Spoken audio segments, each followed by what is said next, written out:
আজ থেকে ৩ বছর আগে মন্দিরার কোল আলো করে জন্ম নিয়েছিল দুটো ফুটফুটে শিশু। দিনটা ছিল ৮ই মার্চ।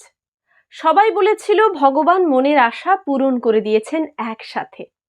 মন্দিরার ফার্স্ট ইউএসজি রিপোর্ট দেখে ডাক্তারবাবু বলে দিয়েছিলেন, টুইন বেবি আছে, সাবধানে থাকতে হবে। মন্দিরাও মনে মনে চেয়েছিল একটি ছেলে আর একটি মেয়ে হোক, তবে যেই আসুক না কেন যেন সুস্থ শরীরে আসে। বাড়িতেও সবাই খুশি হয়েছিল। দুই টুইনকে পেয়ে মন্দিরার স্বামী, শ্বশুর, শাশুড়ি, বলতে গেলে সকলেই খুব খুশি।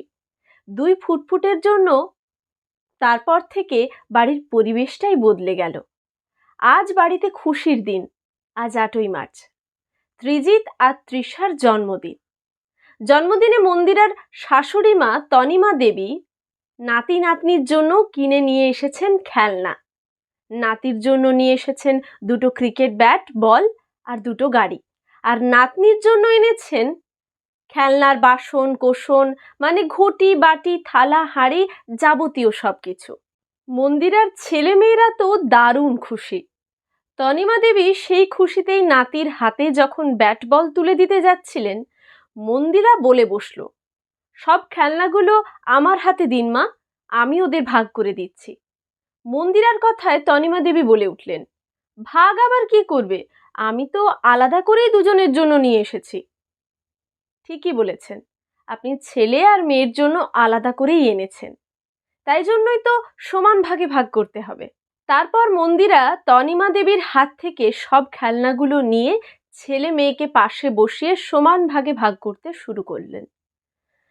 দুটো ক্রিকেট ব্যাট আর বলের মধ্যে একটা ছেলেকে দিল আর একটা মেয়েকে দিল। দুটো গাড়ির একটি ছেলেকে একটি মেয়েকে, আর খেলনার বাসন কোসন হাঁড়ি কুড়ি অর্ধেক ছেলেকে দিল আর অর্ধেক মেয়েকে দিল। মন্দিরার এমন ভাগ বাটোয়ারা দেখে তনিমা দেবী একটু বিরক্তির সুরে বললেন, বৌমা, তুমি এটা কি করলে? খেলনার থালা বাসন দাদা ভাইকে দিলে কেন?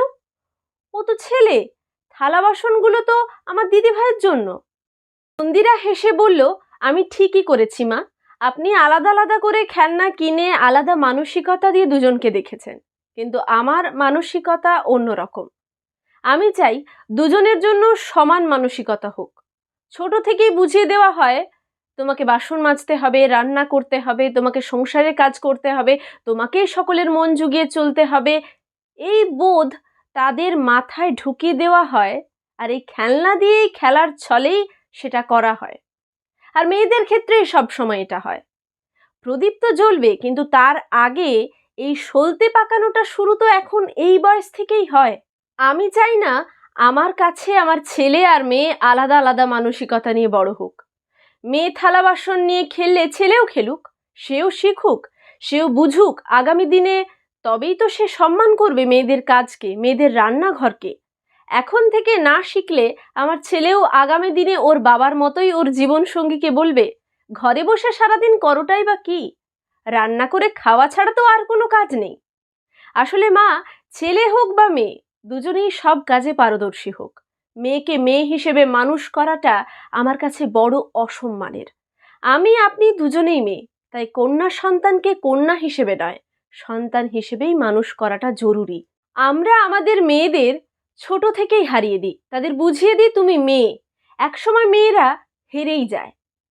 আপনার আর আমার যেটা হলো, আমরা যা পারলাম না সেটা শুরু করি আমার মেয়েকে দিয়ে, সেই শিক্ষা দিয়ে বড় করি। ছেলে মেয়ের তফাৎ না করে দুজনের হাতেই খেলনার খুন্তির সাথে ক্রিকেটের ব্যাটটাও তুলে দিই। আমরা নিজেরাই যদি মানসিকতার তফাৎ করে দেখি, সেটা আগামী দিনের জন্য খারাপ। কথাগুলো শোনার পর মন্দিরার শাশুড়িমা বললেন, চোখটা খুলে দিলে বৌমা, এমন করে কখনো ভাবিনি। আমরা মেয়েরাই মেয়েদেরকে পিছিয়ে দিই। মেয়েকে মেয়ে হিসেবে নয়, সন্তান হিসেবে মানুষ করতে হবে। ঠিক এটাই বলতে চাওয়া মা। আজ নারী দিবস, চলুন আজকের দিনে এই শপথ করি যে নারীকে নারী হিসেবে নয়, মানুষ হিসেবে তৈরি করব। সে দায়িত্ব আমাদের নারীদেরই।